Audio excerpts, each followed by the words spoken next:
We go. Hi, welcome to Fatigue Index. This is the yearly pod we do on the fixtures and how Liverpool have been screwed over by the fixtures again. It's never true, but that's what the world like to say. And I've got the delightful pleasure of Dave Carolan joining. Dave's been on before. You might remember we talked pre-season maybe 2, 3, 5 years ago. I don't know.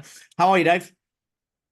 I'm very well, Simon. Thank you for the invite to come on and talk all things about player fatigue and whatever else we're going to get on to. The fixture schedule, the congestion, player There we health. go. Dave is you'll have maybe have remembered before, but Dave is a fellow fitness dude, a fellow older fitness dude, and we'll have 455,000 names we've had on our shirts over the years, but it's just a fitness dude, and now it's a fitness dude that likes data. Um, Dave also has a pod. Dave, what's your pod?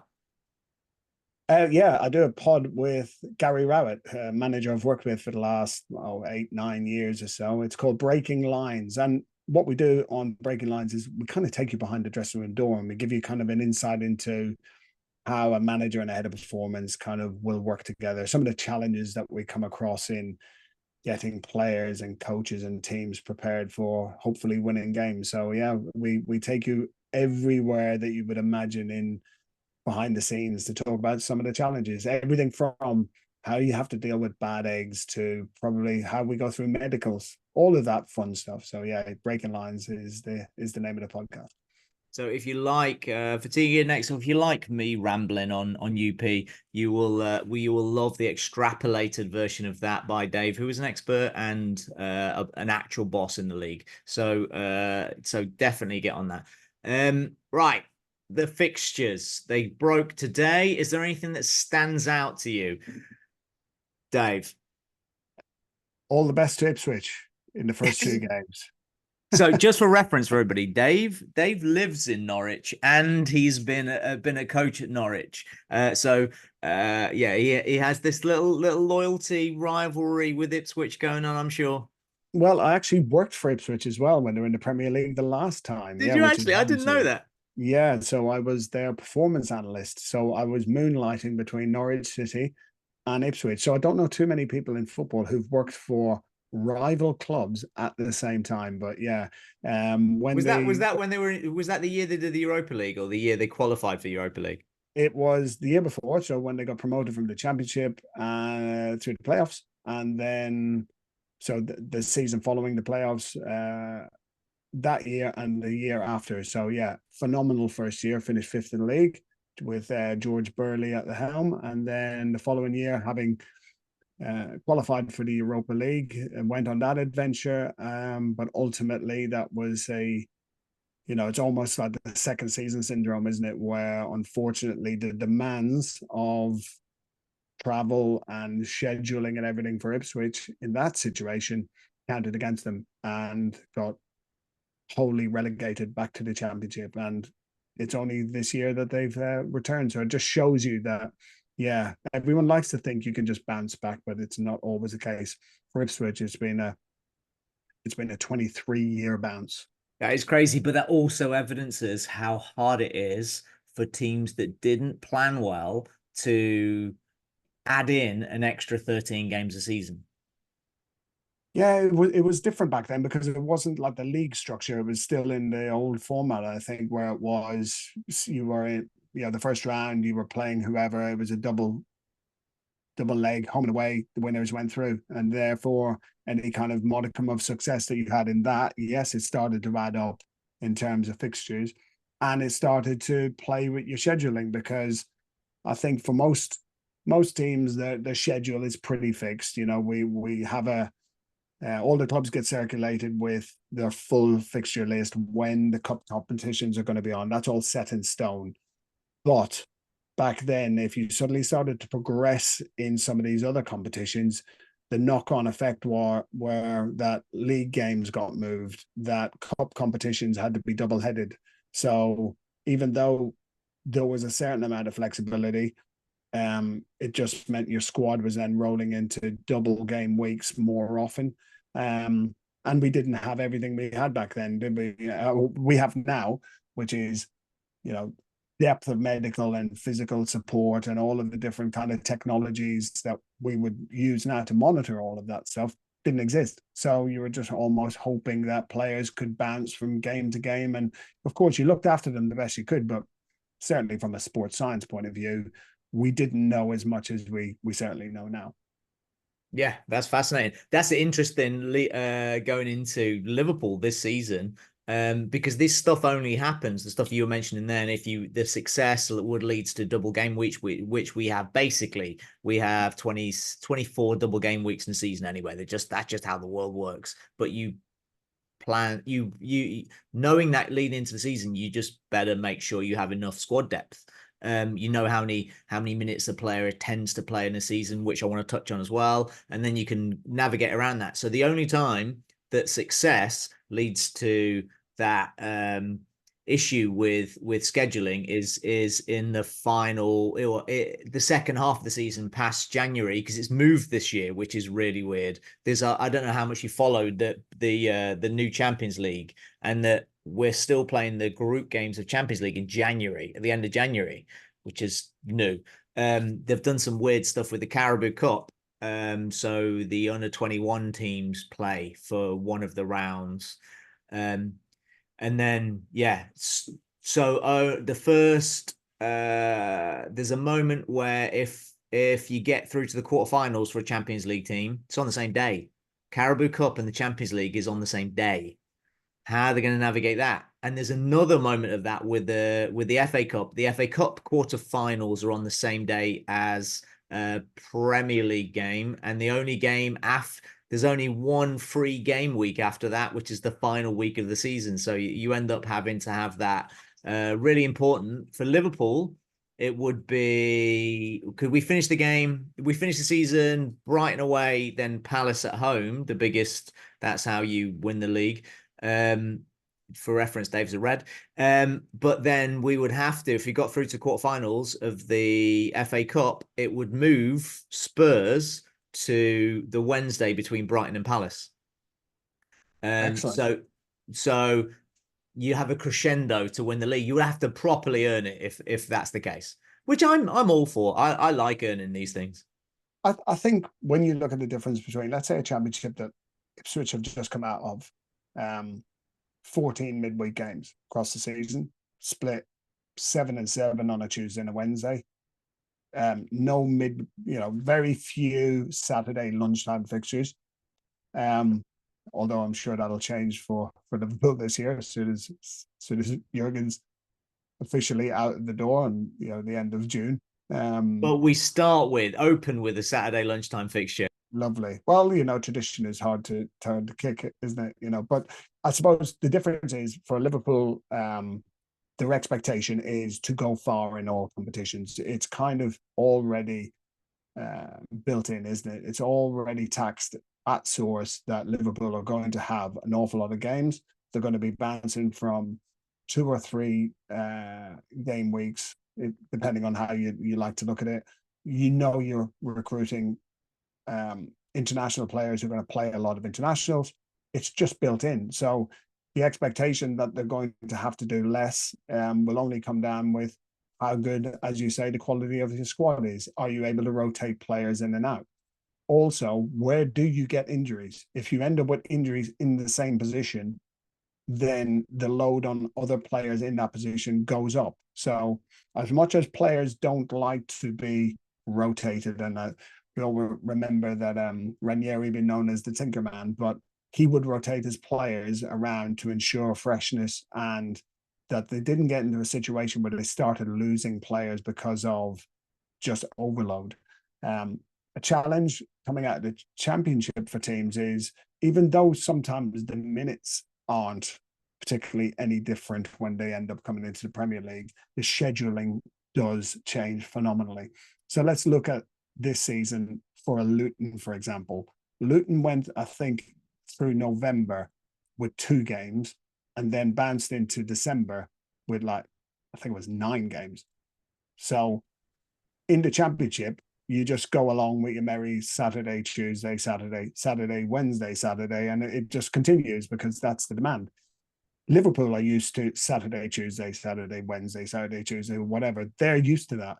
The challenge comes when you've got just mad scheduling that happens to some of these teams. So again, for an Ipswich coming up this year, how are they going to cope with such a difference compared to what they've been used to in League One 2 years ago, Championship last year, where they now can go through blocks of periods where they'll have very few games and highly dense games where, as we all know, the speed of the Premier League is so much, in some ways, faster than the Championship. Are their players going to be able to cope with those high density, high intensity games when they come along? Because when they come along, that's when they're going to get really tested in terms of not just their squad strength, but their squad depth. There's a whole bunch of questions that jump to mind here. I would like to kind of cover one by one.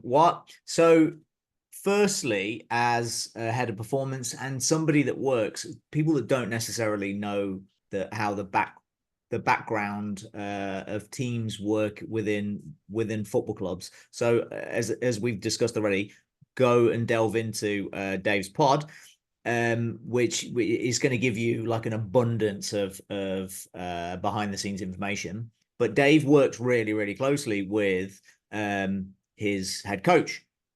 And I've talked about on here, the best version of Liverpool is, and the best version of any club is when you have beautifully working top to bottom structure that everybody trusts each other. Everybody trusts that each component of the backroom staff has a value and knows something that they don't and trusts their opinion, and everybody works together in synergy.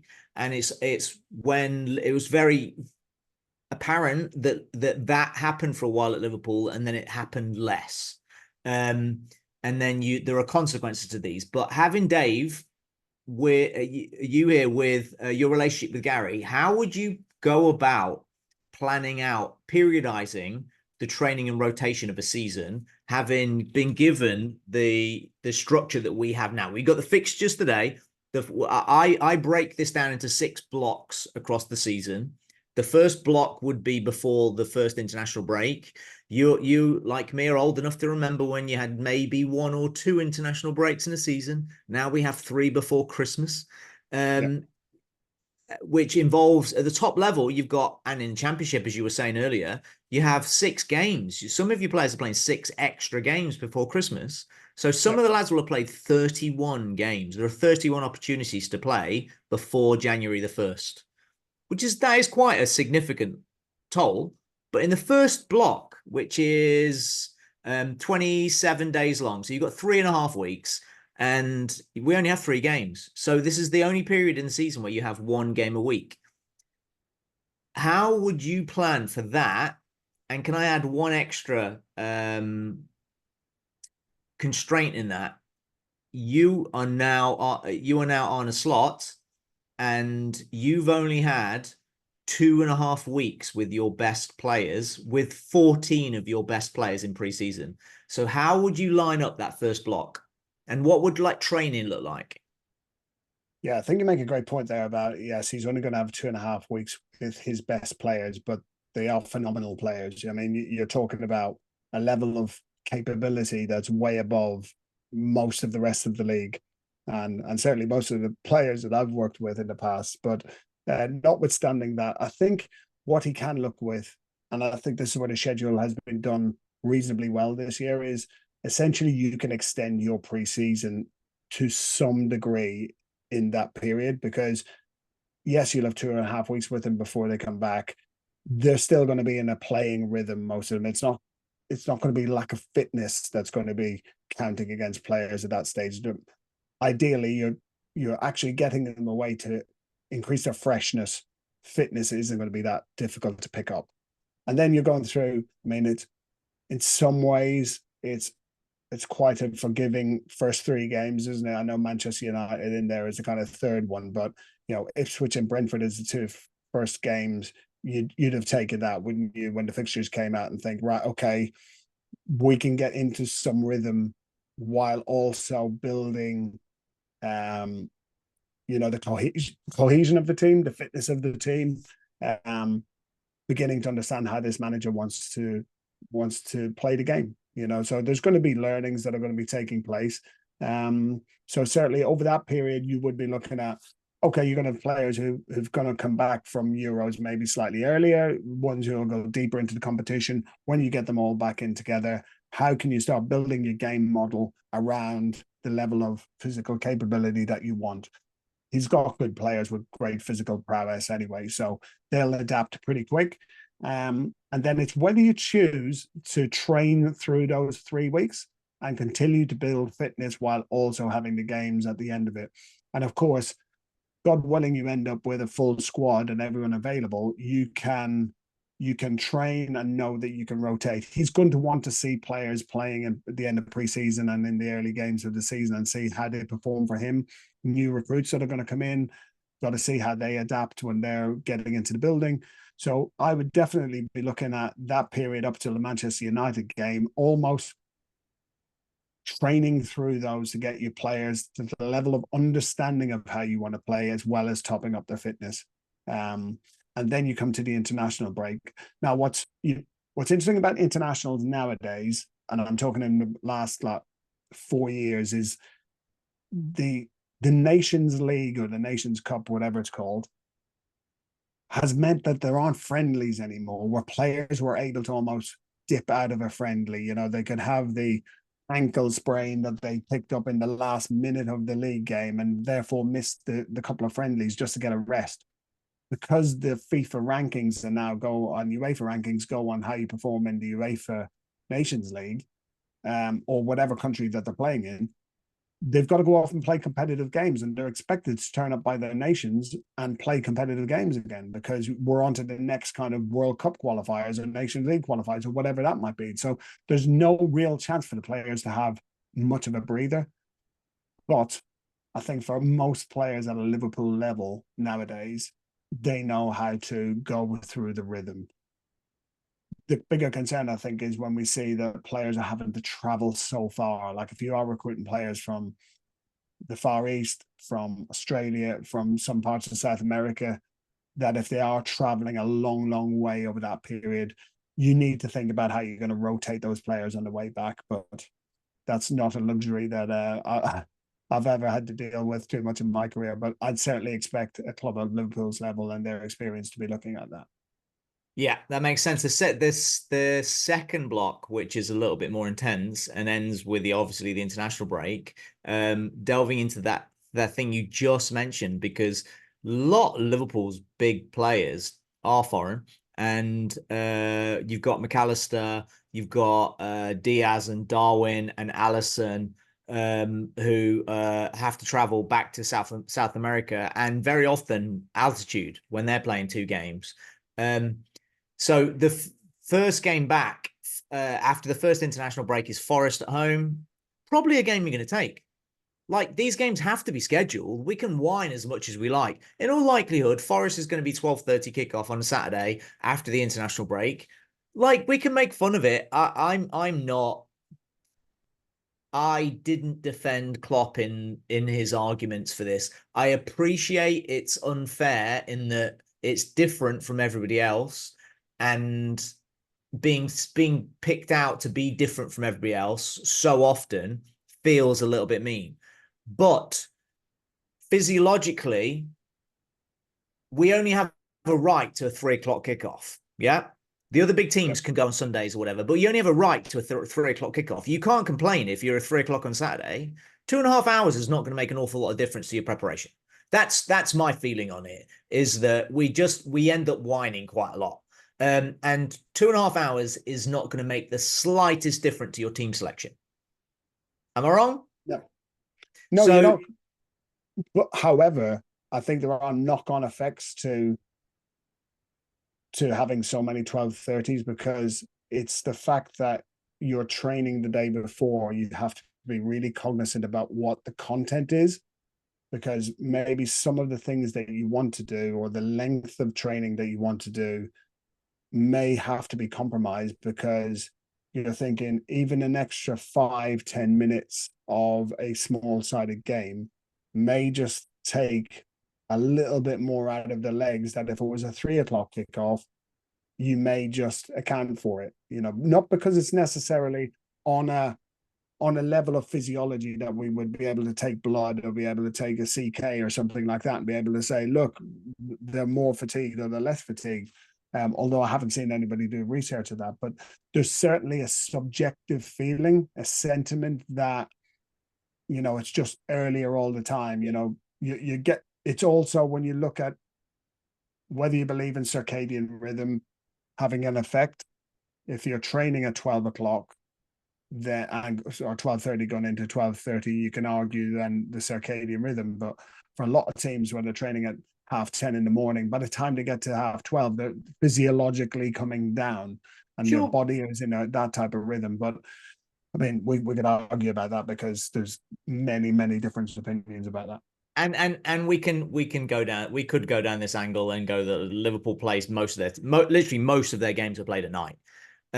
Because that's the nature of that's the nature of being a successful team. So most of your teams play at night. So we have one of the bigger differences, but the other big teams, is similar.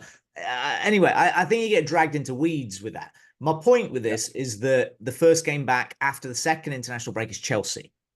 So the first game, Forest, you take that and you're probably gonna rotate out one or two of the South Americans from their heavy load.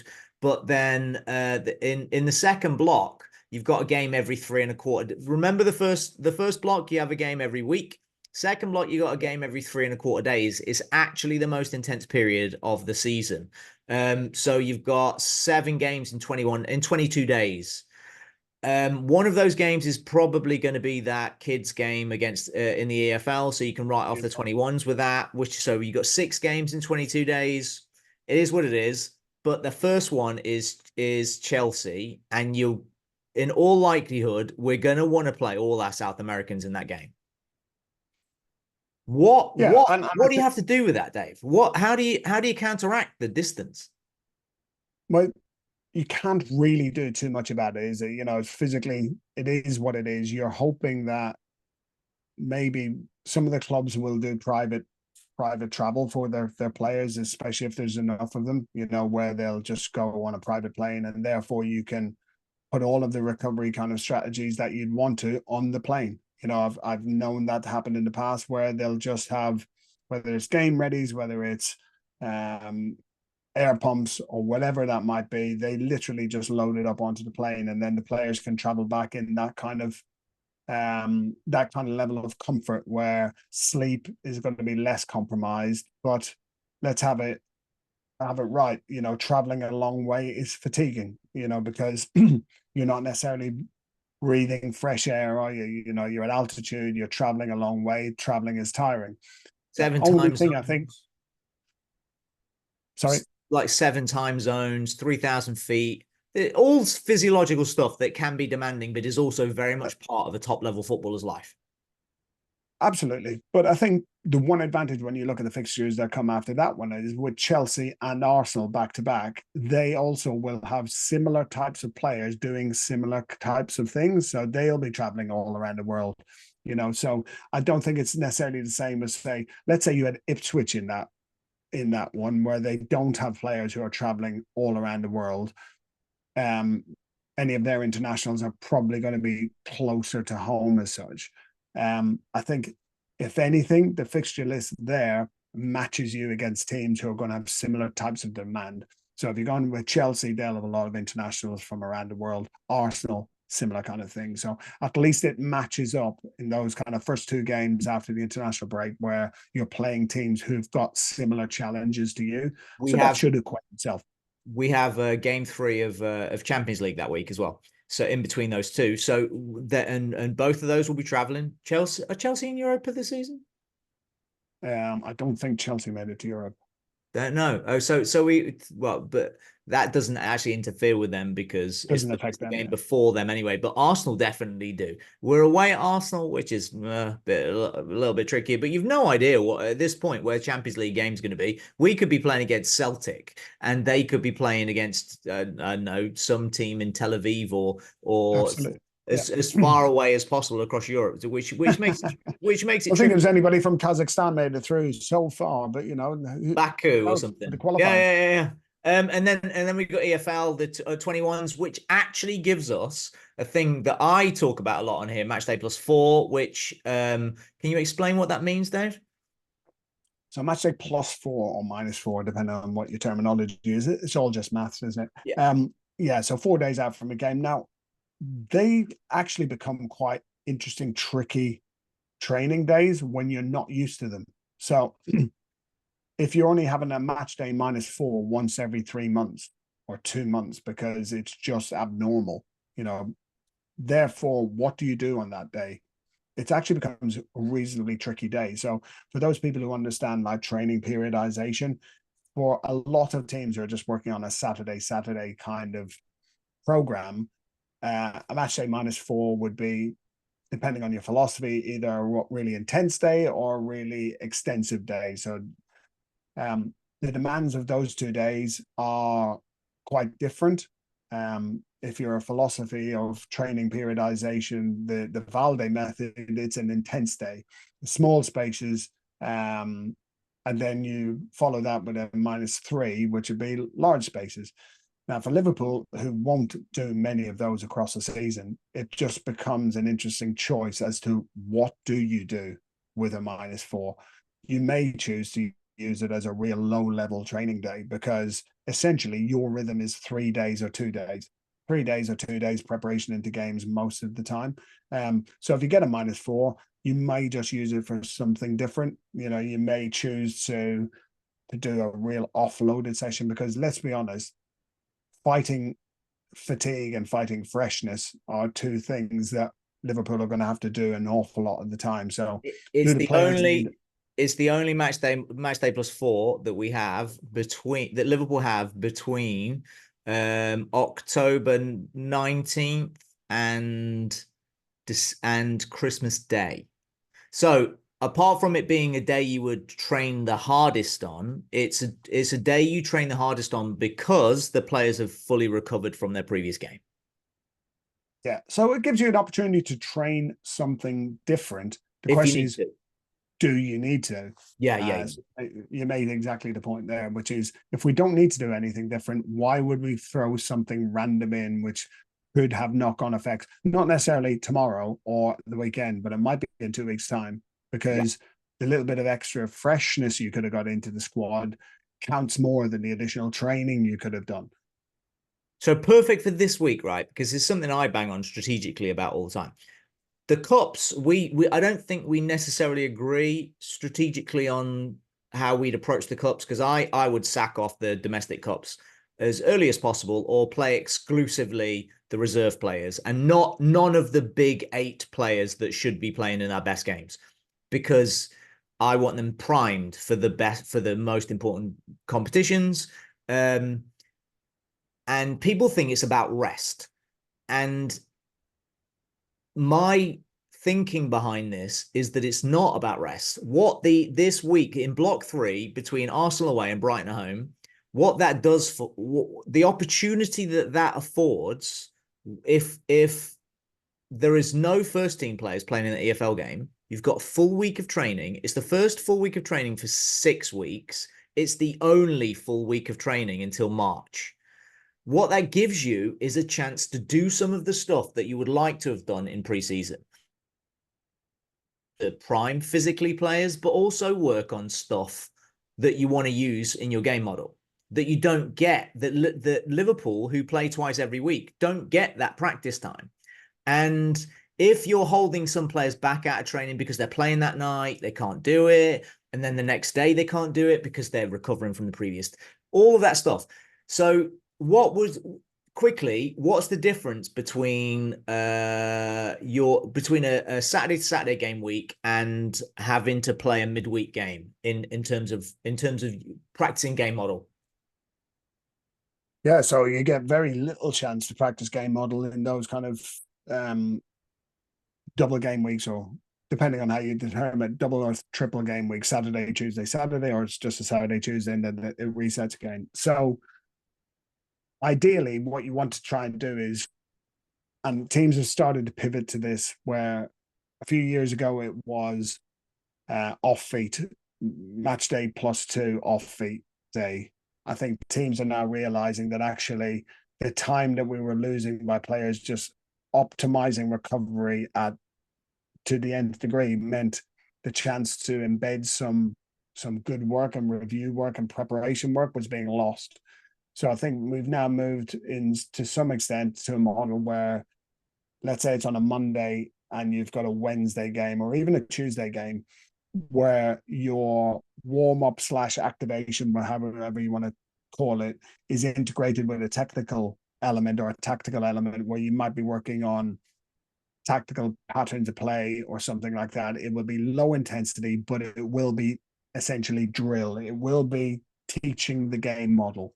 Um, the intensity is quite low, the distances are quite low, but it's a chance for the players essentially to be on the pitch, almost recovering by doing active recovery, but also it gives the coach the chance to work on those bits around how he wants players to work, say, in the attacking part of the game or defensive part of the game, or even working on transitions or set plays, so whether they're working on, small parts of the game that they can then refine, like throw-ins. It could be literally throw-in practice, but where you get that opportunity in a double game week, so with a Tuesday game, you may use the Monday morning session as doing some of that drill work. You can't train particularly hard because you might have a game within 24 hours or 28 hours, as the case might be, or 2 days later, you're going to be pretty much well recovered if it's a Wednesday night game. So you can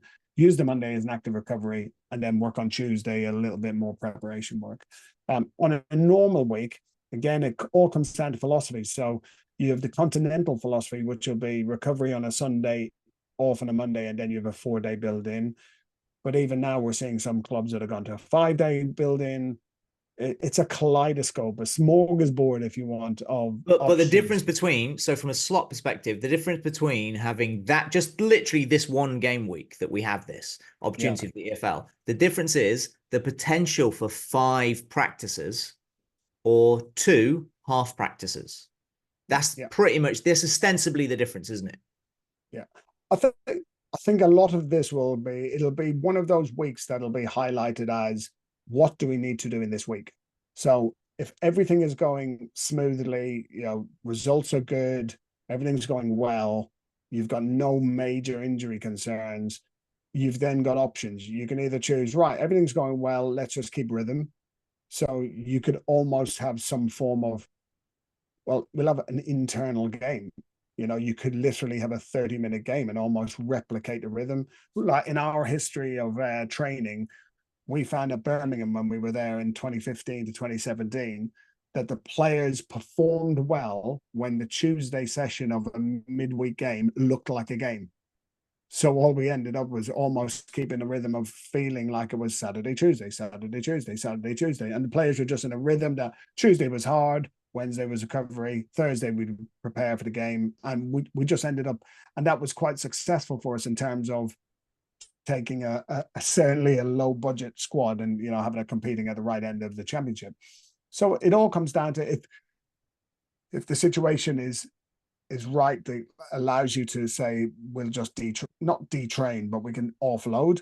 But also you might use it as, look, this isn't going as well as we need to. We need to get on the training pitch. And this is one of the challenges when you're a Liverpool and you don't get the chance to get your game model training done an awful lot, is this one opportunity, you've got to grab it with both hands. We may even shift the schedule a little bit to allow us to get 2 training days. Let's go do something on Monday and Tuesday. Makes total sense to me. Then we move into block. Oh, where are we at? International break, block 3. Yeah, we've been through block 3. Going through the ridiculous international break again in November, where we resume with Southampton away, which also feels like a 12:30 kickoff to me for some reason. Champions League and then City's the big game. Stinks of 12:30 and the South It does Coast, stink of it, doesn't it? Southampton away is definitely a 12:30 kickoff. City at home, which is I think this is we've got a really important week here. We're Champions League game 4, but then City at home, Newcastle away, first Premier League midweek of the season, and then Everton away. That's quite a big, exciting I week love to it. be had, I'd have thought. It's a lovely block, isn't it? Yeah. So you think like they're the games when it starts really picking up. As we spoke about, start of the season feels a little bit like, okay, yeah, just get everything up and running. You know, the start of December, end of November, start of December, it's showtime, isn't it? Now you need everything to be absolutely running smoothly, everybody fit and available, because that's the period, going into December where we know that in any league, that's when you start to sort the wheat out from the chaff. Big games coming back to back. They may not necessarily be always against the top teams, but big games are not always against top teams, are they? They can be against, some smaller clubs that just are annoying. So you have to play them. There's those big games like the derby, which it's just different. It's different psychologically. It's different physiologically because of we often see it, don't we? We see it in the Euros. We suddenly have players who've been playing forever getting cramp. We see players in cup finals who've been playing all season getting cramp because of the mental challenges of going into games like that. So if you're not fit and fresh, certainly the psychological effect of playing a derby away at Everton will get you up for it. And definitely after playing at home City, one way or another, that's psychologically a huge pivotal game. Game 13, Premier League 13th game of the season. So now you're getting like 30-point zone. Like that's quite a big 13 games. marker. I mean, in the championship, you're on 20 games at this stage. I mean, Liverpool will be on 20 games anyway, It's but it's crazy. just mad. But But I find the championship crazy anyway, because you if you get so Rafa used to talk about getting 2 points per game is you're battling for a league if you get 2 points per game by April, then you can push on for the league. And if you're 2 points per game in the championship, you run away with the league by 10 points. This is so it, competitive. yeah, it's the same in nearly every league. I think if you're Do you think two it's points a game, arduous? yeah, it's the thing about the championship for those who don't pay any attention to it is it is a grinding league, because there are some obviously really good quality teams, but you also have more challenging teams. But the challenging teams fight, but you know, it's some of the better teams sometimes don't have enough to get over the effort and the grit of some of these more challenging teams. So I think in the Premier League, normally quality outs, doesn't it? Unless somebody's having just one of those games, normally quality will win out. In the Championship, quality doesn't always win out. I think it's one of those more difficult leagues, and that's why I think when teams go up, and we saw it last year, 3 came back down and 2 have gone back up out of the Championship this year. That the difference between the 2 leagues is so difficult to overcome. Not least because of the physical differences in the players, but the technical. Makes no sense. What do you think of the much vaunted terrifying Christmas period we have in England? I like Spurs. We got Spurs away 21st, Leicester, West Ham, and then a big game at Man United, home to Man United on January the 4th. So like we've got 15 days, 4 games. It's a similar It's tempo okay. we've been playing throughout, 2 games a week. We don't have that Yeah. that 2 game turnaround. We once had 2 games in 29 hours or something. Yes, I think when you look overall at that period, December into January, it's just the amount of away fixtures that are in there as well. So you're talking Newcastle away, Everton away, Tottenham away, West Ham away, Man United away, Forest away, Man United's at home. Brentford away. All right, sorry, I'm looking here on Sky Sports and they've got it as an away fixture. Terrible from them. That's why I never trust them. Um, and then all you need is an FA Cup game to be chucked in there away as well, don't you? Just to add into the mix. But yeah, it's certainly going to be plenty of traveling going on at that period, isn't it? At least Everton's only across the park. Interesting, weirdly, it happens. These like weird coincidences happen. I called that we would be getting Ipswich away first game of the season because it feels like we always get promoted teams early on in the season before they've had the shit beaten out of them and given up. Um, is it, but I like those games. I like us to win the league by because we deserve it. I don't. I would like us to win the league however we do, but like I much prefer it when teams are going out and battling and you're the best team. That's how I when we won the league, we were unequivocally the best team. And that's how I like it if we beat our main opposition as well. So I don't it's nice to get the points, but I'm up for the valiant victories over teams that are trying to beat us. In the Christmas period, it's weird that City also we have Leicester and West Ham. Poor Leicester and poor West Ham have City as well. So both of their teams, it just plays in reverse. When we play Leicester, they play West Ham. When we play West Ham, they play Leicester. So Well, no advantages. nobody gets an advantage over that period. Yeah, that's good, isn't it? In Yeah. some ways. And I suppose you're assuming there that it will be Liverpool and City battling it out. Obviously, I don't have Arsenal's fixtures up here to see what they've got. And again, it'll be interesting to see what Manchester United come out with in terms of whether they're refreshed and renewed. Obviously, they've backed the manager to stay. Does that mean now that they will kick on? Who's going to be competing up there at the top of the league this year? But certainly, if you've got a chance that your rivals aren't necessarily getting to play a lot easier teams than you, and you're having to play harder teams, I think at least it's equivalent over there. What's nice as well is they get a little bit of a break over New Year as well, unless there's a fixture in there that I haven't seen. No, But at there's no least New Year's game. There's just the West Ham and then straight then Man United, which is like that's unusual. unusual to have that break. Yeah, And certainly is then unusual. we've got theoretically the EFL if we have to have that stupid competition, and then the You're not a first. traditionalist ASI, are you? You're not. I really don't care. I feel like we've won the League Cup so many times in my life.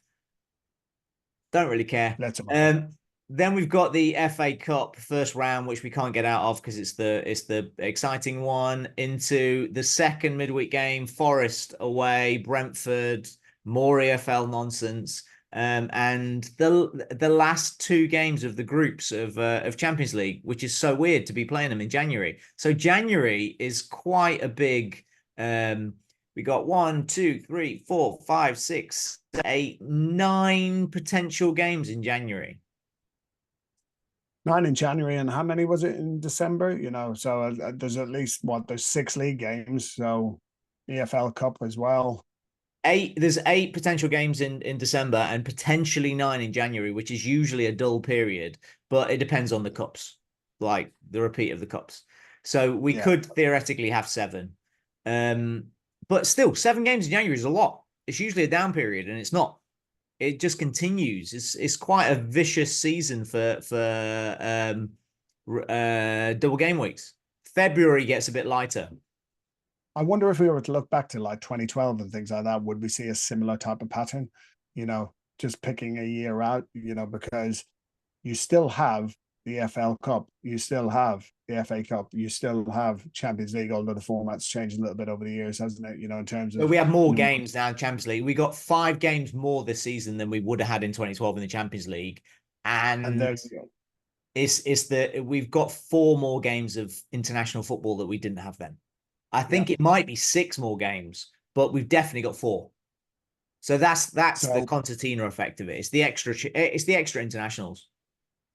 there you That go. would Well, that I would think make an if interesting conversation to have. I've got Burgo next month to talk about FIFA Pros. oh Uh, yeah, yeah, fantastic. that'd Yeah, be very that'd be good. a good chat. We'll talk and see if we can get you on at the same time. Quickly, block 5, which I have. If you look at your fixtures, I have block 5 beginning after Bournemouth away. Yep. Because that's a big block. Block 4, December and January, and then block 5 with potentially the FA Cup or no FA Cup. That would be a big. So then you would have like the winter break. That'd be the equivalent of Normally, winter break that yeah. weekend. If yeah, we don't have one this year, but that would be the week you would get the winter break if If Liverpool that, don't get through the first round of the Cup, the FA Cup. That will be you'll see pictures in Dubai. yeah, And Don't then mind back, it. yeah. Then Wolves and City again. We weirdly you get back to back City Newcastle for a second time in the season. Again, at least it's those type of big games. Sometimes you want to get into the rhythm of playing the big teams, don't you? As much as you also have the smaller teams, the ones you expected to beat. I think when you get games like that coming along, at least you know that the focus around the building goes up for a period of time. You know, it feels a little bit like a crescendo moment, doesn't it? You know, psychologically. So you know you're going to ramp up to those. You want to go in on good form as well. So the games prior to that, obviously, you've got just before the international break going to Bournemouth. You come out of that, and then you come out of Wolves with 6 points, and then you're straight into those kind of big games back to back. And form's going to be everything coming to that part of the season. You're now kind of getting towards not quite the final bend, but you're not far off it where that's where the league's going to be won and lost in those kind of that 1 week period, isn't it? From City into Newcastle, you can see that that's where the crux of games is going to happen. I know you have to go. So quickly, block six, we come back from the final international break with another 12:30 kickoff against Everton. Why not? Why not? Let's have another one. Set Check it another up one. and Fulham away. So this is the final rush towards the end of the season. We've got more condensed Champions League. We've got potentially 5 Champions League games here where we usually have 3 in this period. So that's kind of it's been pushed back a little bit because of the extra games. But so let's go finish Chelsea away, Arsenal, Brighton away, Palace at home. What are you thinking, Dave? Well, it's a lovely finish to the season, isn't it? In terms of playing Brighton and Palace, you're thinking at that stage, if we need points to get us over the line, Brighton could be anything this year. Brand new coach. Who knows whether they'll maintain the same momentum that they've had. Palace have had a great year this year, just finished, but will they be able to keep hold of the manager? So both of those could be in any position. But again, as we said before, you've got a little bit of a Fulham and a West Ham, and then leading Fulham, West Ham, and Leicester, then leading into Tottenham, Chelsea, Arsenal. So you're getting that nice wave of like almost games you're expected to win versus games you have to win, and therefore you go Tottenham, Chelsea, Arsenal, crack those, and then hopefully it's on hill freewheeling into winning the championship. Sounds good to me. Dude, I really appreciate your time. Yeah, you're a busy man. I'm definitely No, getting thank you on you. to discuss in detail more of the fatigue stuff with Burgo. I've got the whole acute chronic stuff working coming on with Tim. He's actually coming on to talk about it as well. So because I Tim talk about it Gabbett. all the time. Yeah, Tim Gabbett. Yeah. So that'd Okay. be an interesting chat too. Dude, I really appreciate it. Guys, go and listen to Dave's pod, which is called. Breaking lines. Get There on you go. it. You can find it anywhere. It is tremendous. I do fully endorse it. Thank you very much. We'll be on UP next week. So catch up then.